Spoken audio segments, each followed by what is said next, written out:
Welcome to a special edition of Florida's Fourth Estate, everyone. You can see we are not in our dull studio. Man, we are wild and we are out, We're out here at chopping Wild wood. Safari Look at in Ginger. Lakeland. This is probably one of the most serene places I've been in Florida.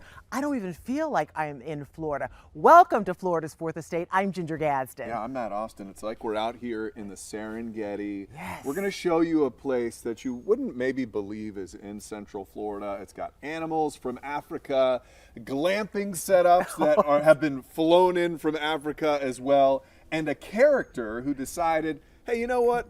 Let's have a safari in the middle of Central Florida. Did you just refer to him as a character? I think it's fair to say. You're going to see in a He's second. pretty colorful. He's pretty colorful. He's definitely a character. His name is Lex Salisbury. He is the owner, operator, president, CEO out here of Safari Wilderness. I'd call him a very lucky man, too. Is it luck that brought all this together? Well, it was Wow. sort of a vision, but this was an old abandoned cattle farm. But I've been working with animals for a really long time, since I was, I guess, 18. I'm 64 now, so I worked in zoos in England, Australia. I ran Lowry Park Zoo in Tampa for 21 years, and I've been to Africa, like I said, 30 times. So you wouldn't recommend just a regular average Joe buying a few hundred acres and then flying in all sorts of wild animals? You sort of have to know what you're doing.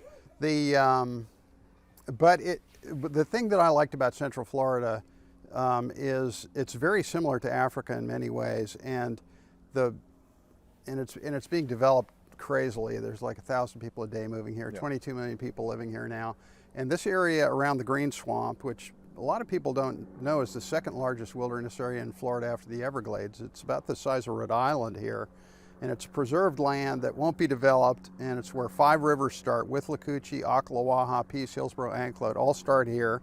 This is the watershed for West Central Florida, and it's going to be kept pristine like this because it provides water for tens of millions of people. But we have a lot of endangered species here, animals that are extinct in the wild, animals that need a place, and this is, I think, the next evolution for zoos. I'm not down on zoos. They educate hundreds of millions of people, mostly kids, in areas where people live, which is cities, but they're in these inner city parks, and they're maybe 60, 100 acres if you're lucky. So we have 310 acres in this Green Swamp area that we've been dedicated to conservation for 20 years or so. Somebody's trying to steal the spot. Yeah, and this is, I don't want to get distracted here, but this thing has a job, which is to eat rats. Are we safe? Are Yes, we safe? yes. This is a cat. We're right in the middle. We're right in the middle. There you go.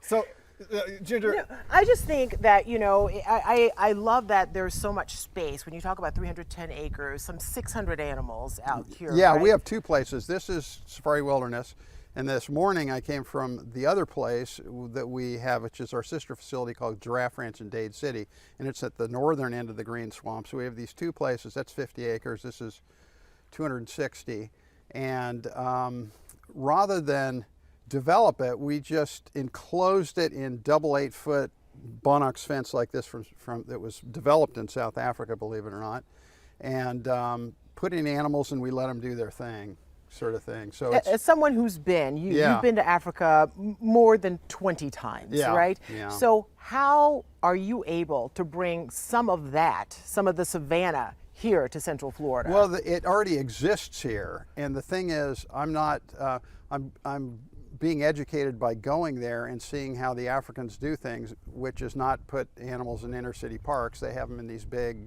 you meet people in Africa and they see animals by going to national parks close by, and they have the big 5 there and all that sort of thing.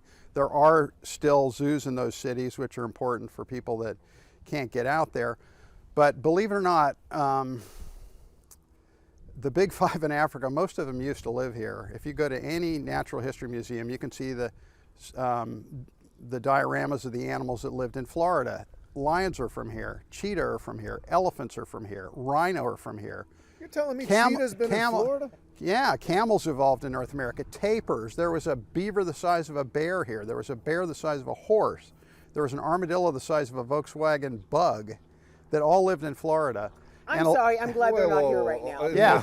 I want to see a beaver bear. Yeah, go to UF. Go to the Natural History Museum at the University of Florida in Gainesville. It's a terrific natural history museum, and you can see the dioramas of all the stuff that used to live here. Now, is that back when, before continental drift and all that, like when we were still connected in to Pangea? Africa? Was it Yeah, still- or are you No, talking that's like after way that? after that. The last elephants became extinct in Florida about 10,000 years ago, and those fossils are. Especially in modern times. So when people come here, all right, they get to enjoy a few different experiences. You can do glamping, you can do some four-wheeling, you can do, but I would say if you're a family and you wanted to just take a car full of people out and enjoy an hour of watching animals, the most kind of accessible experience is this one behind us. So tell us what happens.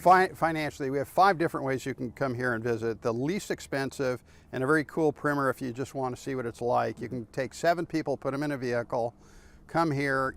Everything's online, safariwilderness.com. You book online through Fair Harbor, our booking system, and you'll come at a specific time, and we will take you out, you and your family out, and the guide is on a ATV with a transmitter, and you adjust your FM radio in your car so you can hear what she's saying, she or he are saying, and they tell you all about the 600 animals here. So it's very inexpensive, and we started that during the pandemic because people were feeling broke and paranoid, right? Right. And you don't have to interact Not with able to people, get you can out. stay in your vehicle.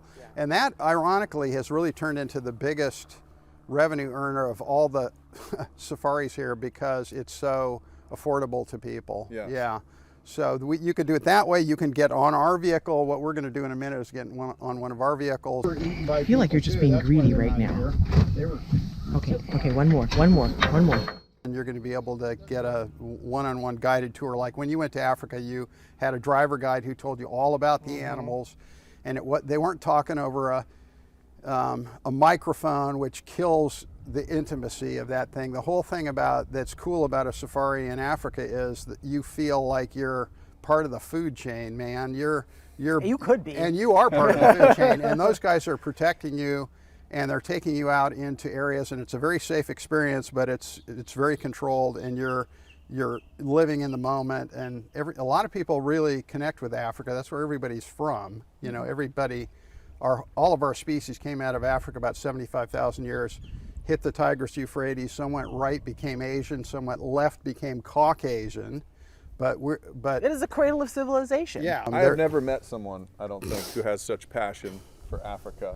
So much passion that you brought it here to Central Florida. Well, when you go there, I used to take, I raised about $40 million for the zoo taking people to Africa. I took the mayor of Tampa, I took Dick Greco, and that's part of the reason they have the African area at the zoo, is he got to see what it was like, and he wanted the kids of Tampa to be able to see that too. But it's a place that, a lot of people think I'm going to go there once. You go there once, you're going to go back again, and you're going to keep going back because it's just... And it's a different experience every time you go. So tell me what this we're right next to the glamping Yeah, area so- right now. yeah. How does this work? These things are beautiful. It's speaking inside. to me. It's yeah. speaking to me. Yeah, and these are like you'd go tent camping in Africa, and we have 9 of them here. We have one in the middle of the property that's up on an elevated platform near the cheetah, and you'll see that in a minute. And you don't have bathrooms here. We have communal bathrooms and showers with hot water and everything here. We have fires at night like you do in Africa. We have, we'll go out on a game drive with a driver guide who will show the people these things. But while you're here, the reason we kind of started this is we had people would come here. You can do kayak safaris here, you can do ATV safaris, you can do camelback safaris, drive-throughs. So there's 5 different ways to do this. And a lot of people wanted to do all that stuff, and they didn't want to keep going back to stay overnight in Lakeland. So they come here and stay for a few days and do all this stuff. Yeah. And then we have some hands-on interactive things like lemur feeding. You can do a cheetah encounter, which is really cool. Look at you. Wyoming and places where You're pretty. Hi. Hello. I'm gonna go nice and low. I'll just open it up and let it fall. Okay. Doing Lex it. Salisbury. Oh my Yeah, God. cool. What a Nice to meet you fascinating guys. character. So Thanks, man. nice to meet Thank you you. for bet. having us out here. So if people want to check you out, what is the best way? 'Cause you said you can book online. Yeah, you have to book online. Go to safariwilderness.com, and then you'll see all the different ways you can come here. Fantastic. Safariwilderness.com. All right. I know I've got a 7-year-old who's going to be like, Good. Dad, we're glamping. You have Good, a good. co-anchor who's, Good. who's glamping. Yeah, that's too much drama for a weekend.